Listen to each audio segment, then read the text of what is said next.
আসসালামু আলাইকুম। কোরবানি শেষ হয়ে গেল, গরু কেনাকাটা হলো, জামাত হবে, গরু জমা করা হবে। আচ্ছা তুমিও বলিও। সুন্দরভাবে সবাই গরু কেনাকাটা হলো, গরুর দাম একটু দূরে রাখলো, গরু সবাই মোটামুটি কিনলো, কষ্ট হলে আর কি সুবিধা মতো গরু পাইলো সবাই, ভালো হলো, খারাপ হয় না তো। সুন্দরভাবে গরু জমা করার এখন প্রয়োজন, গরু জমা করা হয়ে গেলে সব কিছু দেখতে আসলে তারা ভালো।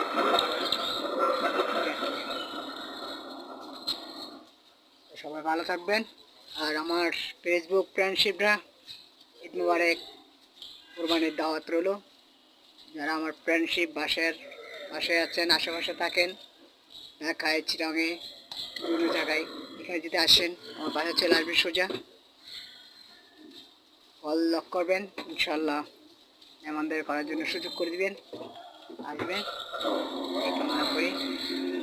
আর ফ্রেন্ডশিপদের ভালোবাসা রইল,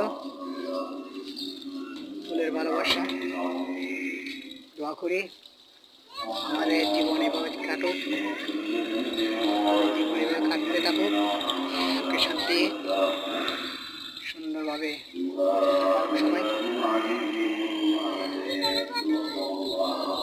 আচ্ছা আমার মেয়ে কিছু কথা বলতেছে আমার ফ্রেন্ডশিপ সাথে। হ্যাঁ বলো মাম্মি, আসো বলো, বলো বলো। আসসালামু আলাইকুম। আমার গরু কিনতে দে এটা। আর কথা বলিও না, গরু কিনতে গিয়ে পরে কেমন করে।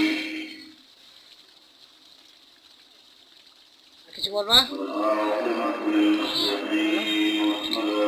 তোমরা কি করো? ভাত খাইছো? ভাত তো খাবো যে দুপুরে, খাওয়ার পরে। আমরা ভাত খাই।